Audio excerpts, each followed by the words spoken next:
اور پانی کا پانی ہو سکے۔ لندن پلان کے تحت ہی 9 مئی بھی کروایا گیا، جس کا مقصد تحریک انصاف کو توڑنا اور ختم کرنا تھا۔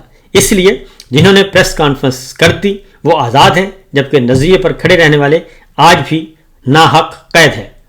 اور عمران خان صاحب نے کہا کہ یہ دنیا کی، تو عمران خان صاحب نے کہا کہ جس کے پاس سی سی ٹی وی فوٹیج ہے، جس نے سی سی ٹی وی فوٹیج رکھی ہوئی ہے یا چوری کی ہے، وہی 9 مئی کے ذمہ دار ہیں، ہم نہیں ہیں۔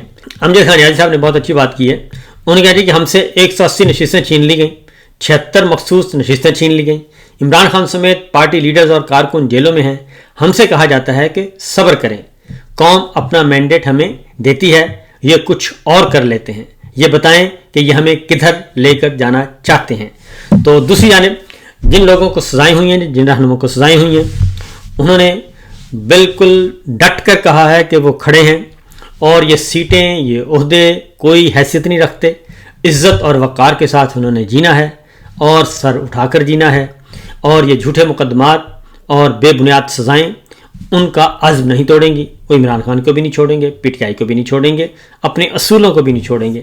اس لیے ان سے جو ہوتا ہے وہ کر لیں اور ہم اپنی بات پہ قائم رہیں گے۔ تو معاملہ یہ سب کچھ کیا ہے؟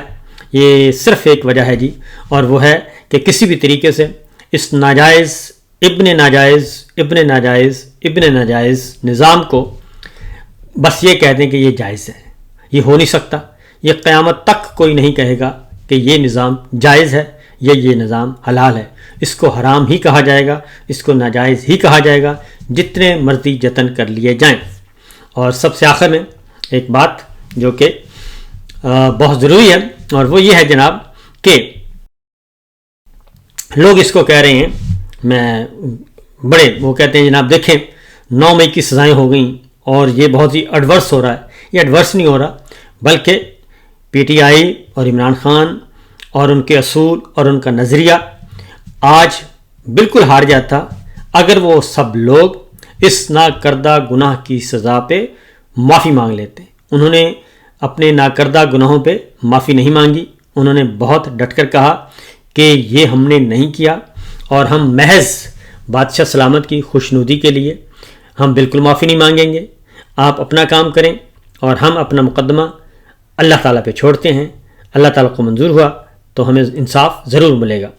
اور مسئلہ یہی ہے کہ ڈکٹیٹرشپ کی کوئی عمر نہیں ہوتی، ڈکٹیٹرشپ کو فنا ہونا ہے، تباہ ہونا ہے، اور بالکل اس نے رسوا ہونا ہے۔